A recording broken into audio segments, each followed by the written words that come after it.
Welcome once again to another edition of Shelf Life Book Reviews Online. As always, I thank you very much for taking the time to view my videos. I welcome your comments about them. This time I'm bringing to your attention two great fiction books by names that are very recognizable. When you go to your local bookstore, you definitely see a lot of books by these two authors. And so I'm going to tell you about their most recent book. Well, not James Patterson's most recent book necessarily, because he's putting out a book a month nearly. So what's out last month is suddenly old news. But anyways, this one is The Two Sisters Detective Agency by James Patterson and Candice Fox.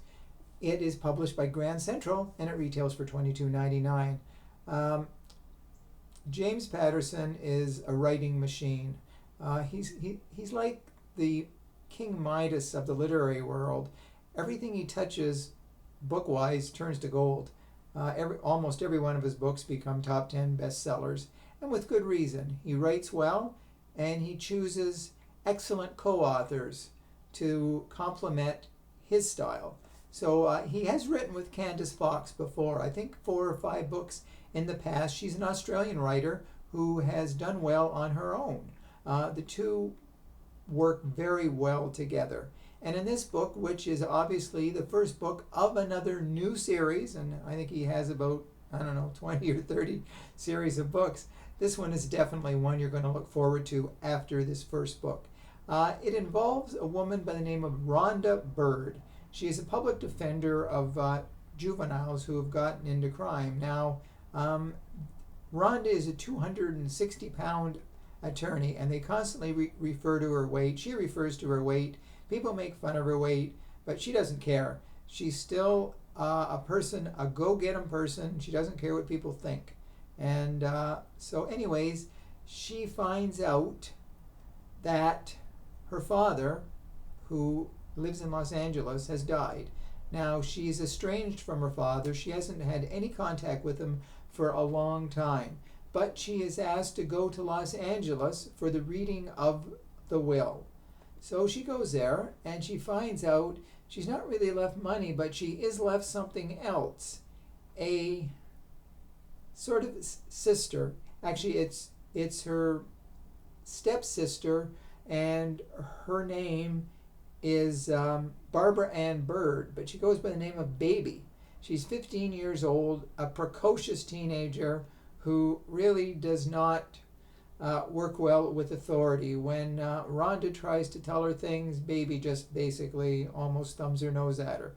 But it makes for an interesting dynamic. She could call it an odd couple. But there's a lot more going on because their father was a sort of drug dealer, and he worked for a cartel. Now, in the end, he worked for the government sort of to,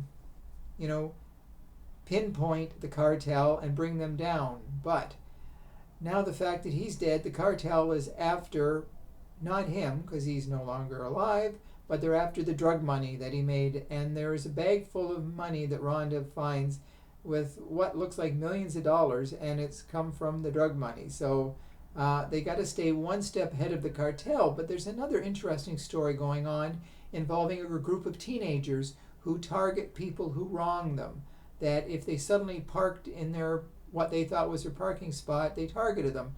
So they go after this family of 3. There's a father, a mother, and a young child who suffers from asthma. They kill the father, the mother. The daughter has a severe asthma attack, and they beat the father up. He survives. Now, the young girl is in a coma because of the severe asthma attack. So he vows to hunt down the people in the group. There's 4 or 5 who were part of the gang, and he systematically kills them. And so the survivors want to kill him before he can get them. So it's very complex. There's almost something happening on every page of this book. And but it's typical James Patterson. The chapters, which are always short, there's over 100 chapters, and it's just like rapid fire style of suspense and excitement. And you can't go wrong with the Two Sisters Detective Agency. You're going to love Rhonda, you're going to love Baby, and you're going to want more. And I'm sure there will be a book 2, and let's hope it's very soon. The second book of note is The Burning by Jonathan and Jesse Kellerman. Jonathan Kellerman is another very familiar name in the world of mystery fiction. His Alex Delaware series, which I think is up to 30 plus books, is a must-read bestseller series. Now, he has written with his wife, Faye Kellerman. I think they wrote one book together. But she, on her own, has written almost 30 mystery novels.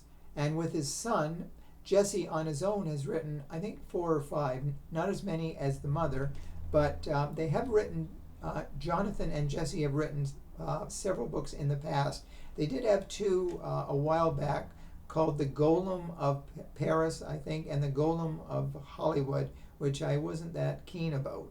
But with this new series, the Clay Edison series, this is book 4. Clay Edison is a deputy coroner, and he looks into deaths. And there's a death that he's looking into. The man who died is Rory Vandervelde. Now, he's a millionaire, and he's a collector of cars, of sports memorabilia, and everything else. Now, he's found dead in his home.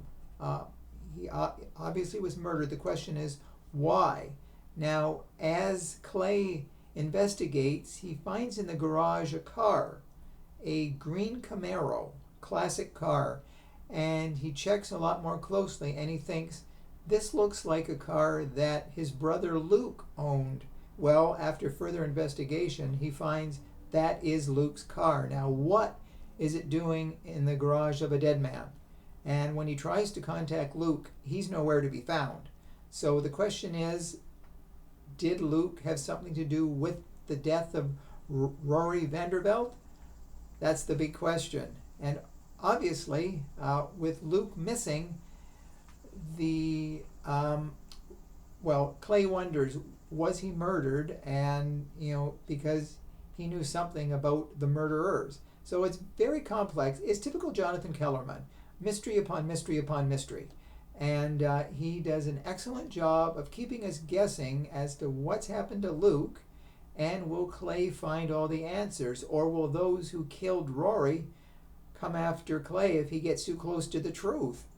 So it's the book is not too long. It's under 300 pages, which is relatively short for mystery fiction, but still, Jonathan and Jesse Kellerman pack a lot into this book.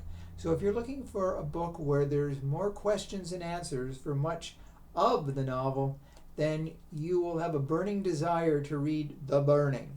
And so those are the 2 books I just wanted to draw to your attention this time out. Hopefully, when you make your book decisions, you will seriously consider these 2 books. And let me know if you agree with my reviews. So until we meet again, and I bring you more great fiction and nonfiction, stay safe, stay sane, stay social distancing, and do stay in touch. Thank you again for viewing, and I'll see you real soon. Bye for now.